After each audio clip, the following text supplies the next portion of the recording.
Ini komentarnya Jainuddin. Ini menegaskan yang saya sampaikan tadi.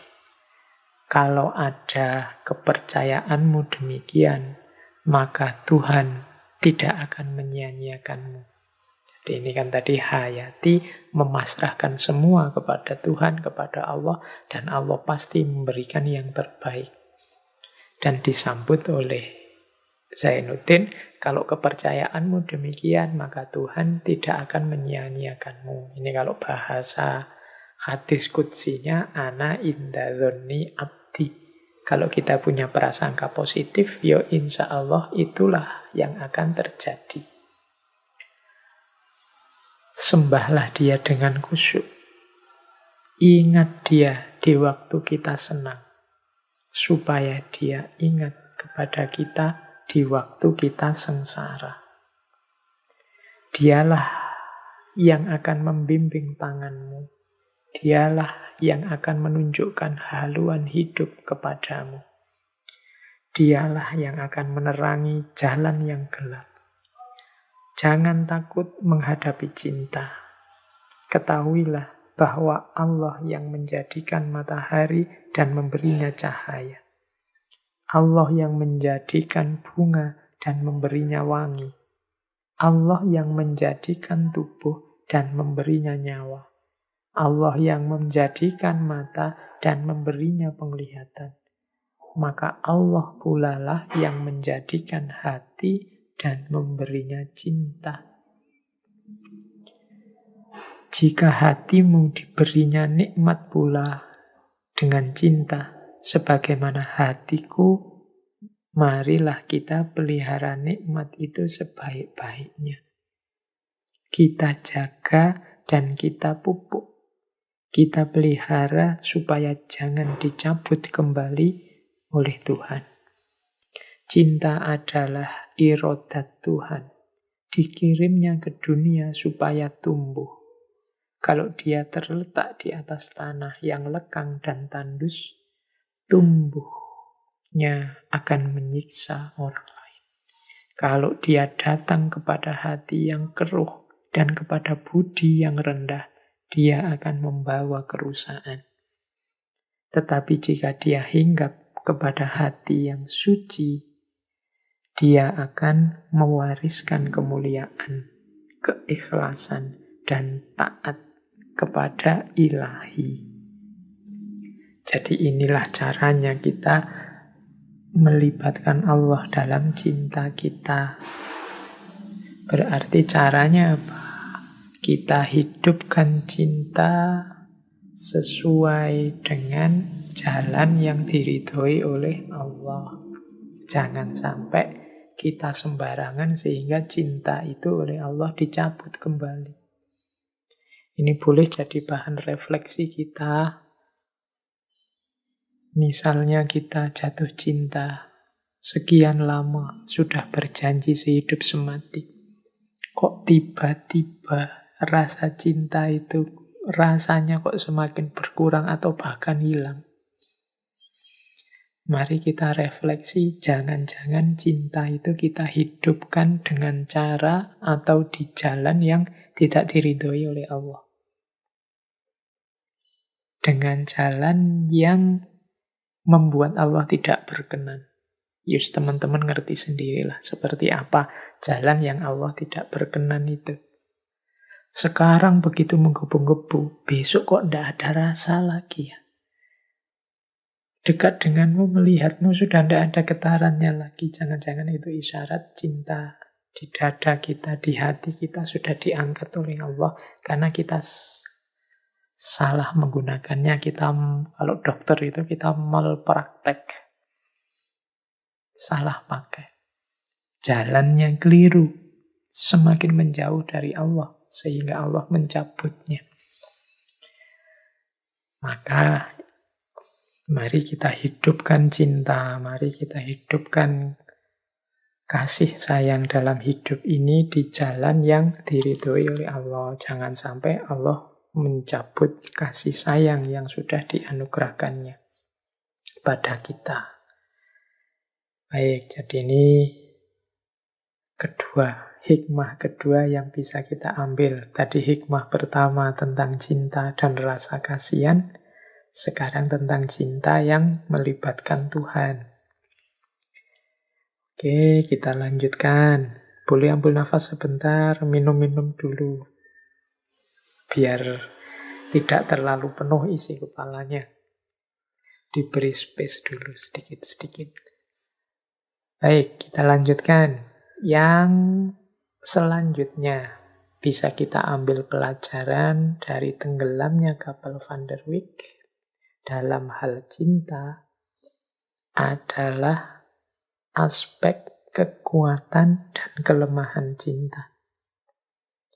Ini menarik karena cinta ini dalam hidup kita dia bisa kekuatan sekaligus kelemahan.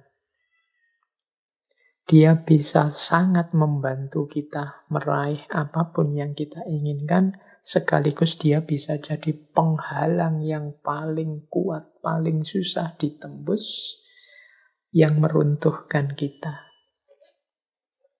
Coba kita belajar beberapa bagian dari novel Tenggelamnya Kapal Van der Wijk. Ini misalnya kalimat ketika Zainuddin dan Hayati akan berpisah sementara. Tadi kan ada ketika hubungan mereka digunjingkan banyak orang sehingga mereka memilih mengalah. Zainuddin menjauh dulu, tidak tinggal di kota yang sama. Nah, ini kalimat perpisahan mereka. Ini kata-katanya Hayati. Zainuddin, kekasihku, berangkatlah. Biar jauh sekalipun ku lepaskan. Tapi harapanku hanya sebuah. Engkau sekali-kali tak boleh putus asa. Jangan diberi hatimu berpintu sehingga kesedihan dan kedukaan masuk ke dalam. Cinta bukan melemahkan hati, bukan membawa putus asa, bukan menimbulkan tangis salih sedan. Tetapi cinta menghidupkan pengharapan, menguatkan hati dalam perjuangan, menempuh onak dan duri penghidupan. Berangkatlah, dan biarlah Tuhan memberi perlindungan kepada kita.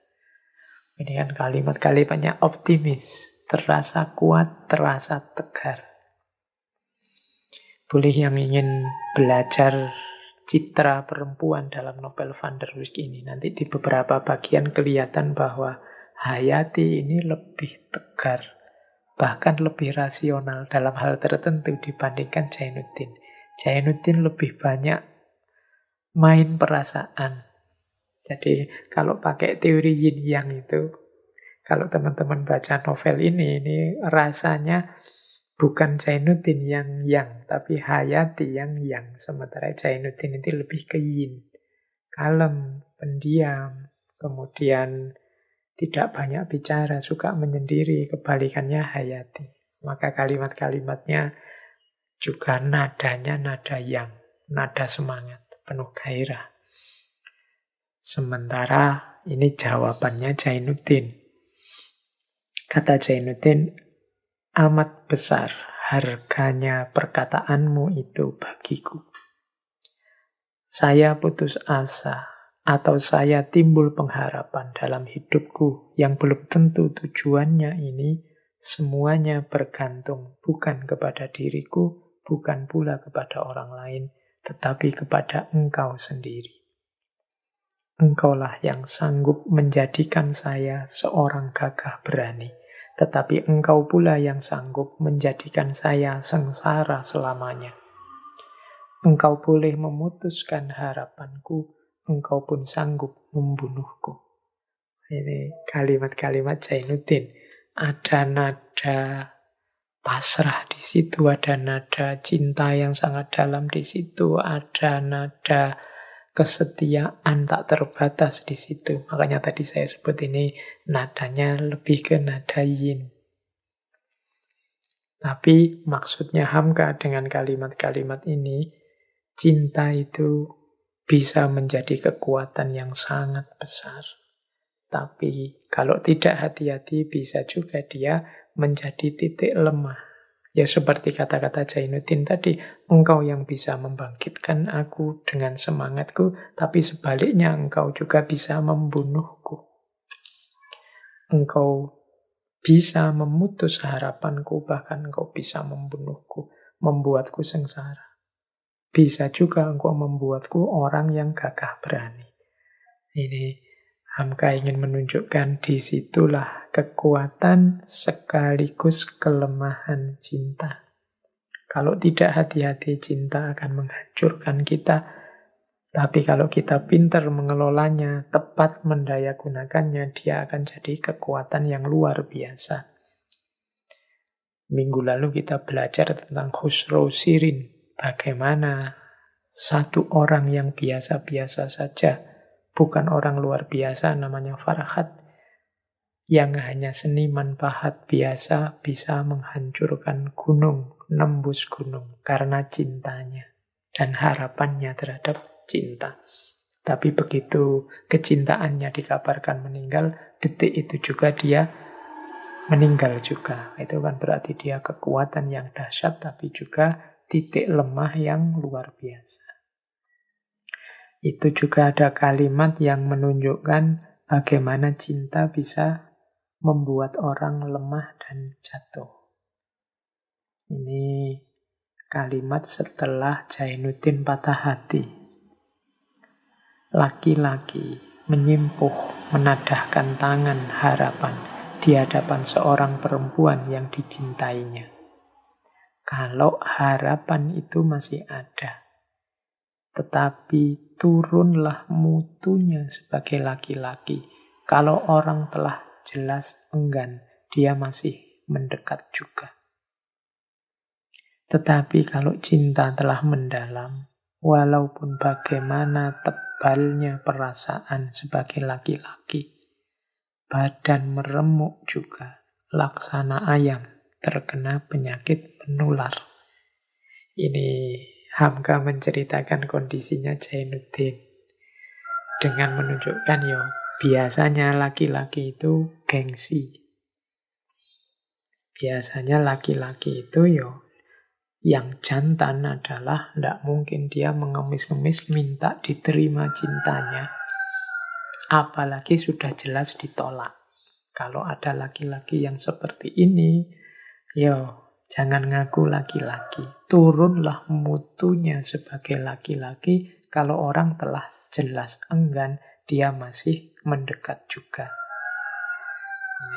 Semoga tidak ada yang tersinggung ya dengan kalimatnya Buya Hamka ini. Kalau ditolak ya sudah, kalau tidak diterima ya sudah.